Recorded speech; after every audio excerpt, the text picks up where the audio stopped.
দুটি সংখ্যার অনুপাত 5:7, সংখ্যা দুটোর অনুপাত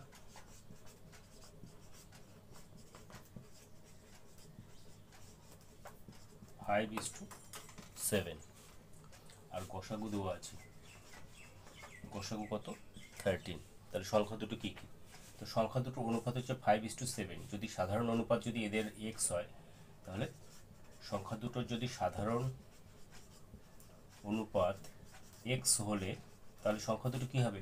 একটা হবে 5x আর একটা হচ্ছে 7x, 5x 7x। তাহলে এই 5x আর 7x এর মধ্যে গসাগু কত হয়? গসাগু দুটোর ক্ষেত্রে হচ্ছে 5x আর 7x হচ্ছে x, অতএব গসাগু x ইকুয়াল টু হচ্ছে 13। এখানে গসাগু দেওয়া আছে 13, আর 5x আর 7x এর গসাগু হচ্ছে x, তাহলে x ইকুয়াল টু 13। এবার এখানে কোশ্চেনে চেয়েছে সংখ্যা দুটো কী কী, অর্থাৎ সংখ্যা দুটো, প্রথম সংখ্যা কি 5x, আমাদের 5 গুণ 13, আর দ্বিতীয় সংখ্যা হচ্ছে 7x, 7x এর মানে হচ্ছে 7 গুণ 13। তাহলে একটা সংখ্যা হচ্ছে 5 তেরো 65 আর একটা সংখ্যা হচ্ছে 7 তেরো 91। তাহলে সংখ্যা দুটো হচ্ছে 65 আর 91।